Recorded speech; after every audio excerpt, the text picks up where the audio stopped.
വിശുദ്ധ കുരിശിന്റെ അടയാളത്താൽ ഞങ്ങളുടെ ശത്രുക്കളിൽ നിന്ന് ഞങ്ങളെ രക്ഷിക്കണമേ. ഞങ്ങളുടെ തമ്പുരാനെ, പിതാവിന്റെയും പുത്രന്റെയും പരിശുദ്ധാത്മാവിന്റെയും നാമത്തിൽ ആമേൻ.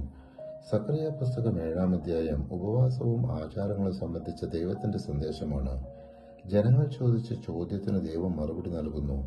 ഉപവാസം വെറും ആചാരമല്ല, നീതി, കരുണ, സത്യസന്ധത എന്നിവയാണ് യഹോവ ആഗ്രഹിക്കുന്നത്.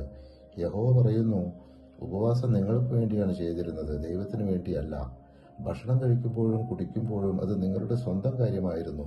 പ്രവാചകൻ മുമ്പ് പറഞ്ഞത് യഥാർത്ഥത്തിൽ ദൈവം ആഗ്രഹിക്കുന്നത് നീതി, കരുണ, അനുസരണം എന്നതാണ്. യഹോവയുടെ കൽപ്പന സത്യന്യായം നടപ്പാക്കുക, കരുണയും ദയയും കാണിക്കുക, വിധവ, അനാഥൻ, പരദേശി, ദരിദ്രർ എന്നിവരെ പീഡിപ്പിക്കരുത് എന്നിവയാണ്. എന്നാൽ ജനങ്ങൾ അത് കേൾക്കാൻ വിസമ്മതിച്ചു. അവർ ഹൃദയം കല്ലുപോലെ കടുപ്പിച്ചു. അതിനാൽ യഹോവയുടെ കോപം വന്നു. അവർ ദേശങ്ങളിൽ ചിതറിക്കപ്പെട്ടു. ദേശം ശൂന്യമായി. സക്കറിയ പുസ്തകം 8-ാം അധ്യായം യഹോവയുടെ ജനത്തോടുള്ള പ്രത്യാശയും അനുഗ്രഹവും കുറിച്ചുള്ള സന്ദേശമാണ്. ഉപവാസം ദുഃഖത്തിന്റെ അടയാളമല്ല, സന്തോഷത്തിന്റെയും സത്യത്തിന്റെയും അടയാളമാകണമെന്ന് ദൈവം പറയുന്നു. യഹോവ സിയോനിൽ വീണ്ടും വസിക്കും. ജെറുസലേം വിശ്വസ്ത നഗരമാകും. വയോധികരും കുട്ടികളും നഗരത്തിൽ സുരക്ഷിതരായി ജീവിക്കും.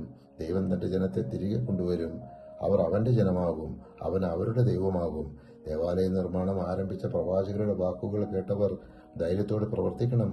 മുമ്പ് ക്ഷാമവും സുരക്ഷിതത്വക്കുറവും ഉണ്ടായിരുന്നെങ്കിലും ഇനി സമൃദ്ധിയും അനുഗ്രഹവും ഉണ്ടാകും.